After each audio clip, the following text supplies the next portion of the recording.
Masa reses anggota Dewan Perwakilan Rakyat Daerah Provinsi Banten kembali bergulir.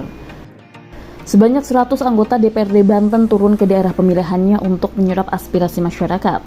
Tak terkecuali legislator dari Partai Golongan Karya Teguh Istaal yang menemui masyarakat di lingkungan Pasir Gadung Wadas, Kelurahan Cilowang, Kecamatan Taktakan, Kota Serang, Selasa 11 Februari 2025.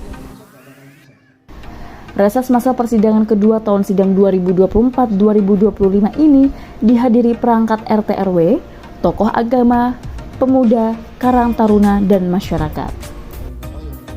Kedatangan Teguh Istaal yang juga anggota Komisi 4 Bidang Infrastruktur ini disambut antusias warga. Teguh banyak menerima aspirasi maupun keluhan, antara lain jalan rusak, drainase, minimnya penerangan jalan umum, bantuan sosial hingga dampak TPAS Cilowang. Seperti disampaikan Ketua RW 11 Bapak Suwanda, mewakili masyarakat, dirinya meminta agar akses jalan di wilayahnya dibangun. Kondisi jalan sepanjang sekitar 2 km tersebut saat ini masih tanah, sehingga tidak nyaman dilalui kendaraan, terlebih pada musim hujan seperti saat ini. Dirinya berharap kedatangan anggota Dewan Teguh Istaal bisa mendorong pemerintah supaya memberikan perhatian terhadap lingkungan Pasir Gadung Wadas. Itu Pak, nomor satu itu jalan, yang kedua selokan-selokan gitu Pak, yang ketiga lampu penerangan jalan Pak, yang keempatnya kan, yang keempat air lindi. Yang keempat itu air lindi Pak, nggak ada yang panen Pak, sawah tuh. Yang kelima itu bedah rumah. Barcode lupa tuh itu Pak, barcode itu nggak kesebut kali ya sekarang itu. Jadi barcode, kadang-kadang barcode itu Pak, ya orang kampung saya mah yang kebagian barcode itu ada orang 13 satu kampung itu Pak, satu RW. Nah, seharusnya kan jangan pandang bulu Pak, seharusnya semuanya gitu Pak. Soalnya dengar daerah-daerah lain mah banyak 50-an ke atas. Dari di kampung saya satu RW itu cuma 13 orang. Barcode itu untuk beras, bantuan beras itu Pak, dari keluar bansos. Jalan itu Pak dari betonan, dari Cikuak itu ya, dari betonan sampai Gedeg gitu Pak. Pasir Gadung sampai Gedeg.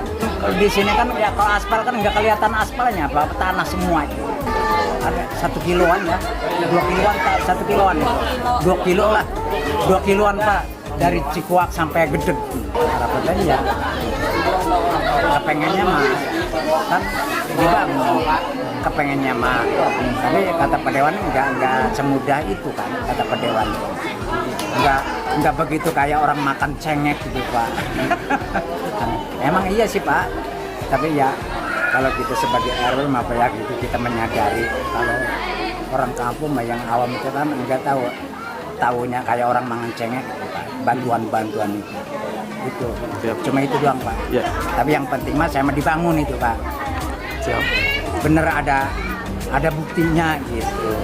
Kedatangan Pak Dewan ke sini itu ada buktinya Pak. Merespon aspirasi warga, anggota Dewan Teguh Istaal memastikan bahwa apa yang disuarakan masyarakat akan menjadi catatan dan ditindaklanjuti. Sesuai dengan tupoksinya di Komisi 4 Bidang Infrastruktur, Teguh Istaal menyatakan komitmennya untuk memperjuangkan aspirasi masyarakat tersebut agar masuk dalam pokok-pokok pikiran DPRD Banten yang nantinya akan diserahkan ke Pemprov Banten. Meski demikian, ia meminta masyarakat bersabar karena dalam setiap perencanaan pembangunan ada prioritas-prioritas yang juga menjadi kepentingan masyarakat. Ya, hari ini saya menjalankan reses sidang kedua. Wilayah yang saya tuju adalah di lingkungan Pasir Gadung di Kecamatan Taktakan. Karena memang dari beberapa aspirasi yang saya serap tadi lebih fokus kepada infrastruktur jalan. Jalan akses Pasir Gadung ini memang harus segera diperbaiki gitu. Baik dari drainase, jalan lingkungan, dan juga ada juga masukan dari warga terkait bantuan yang diharapkan oleh warga, karena memang warga Pasir Gadung ini terdampak dari adanya tempat pembuangan sampah akhir yang ada di Cilowong. Kalau untuk jalan lingkungan dan fasilitas pendukungnya akan saya perjuangkan dan langsung akan saya follow up dengan dinas terkait. Dan kita akan masukkan kepada SIPD untuk perencanaan ke depan. Insya Allah secepatnya akan kita realisasi atau kita perjuangkan. Kalau untuk sampah yang ada, kita akan coba duduk bareng dengan masyarakat ya, khususnya tokoh masyarakat dulu, dan akan saya sampaikan kepada pemerintah terkait pemerintah kota khususnya yang memang menangani dan memiliki kewenangan dalam pengelolaan sampah tersebut. Seperti biasanya, reses dikemas secara santai, warga secara bergantian menyampaikan aspirasinya sambil diselingi dengan candaan dan kuis hingga membuat suasana lebih cair.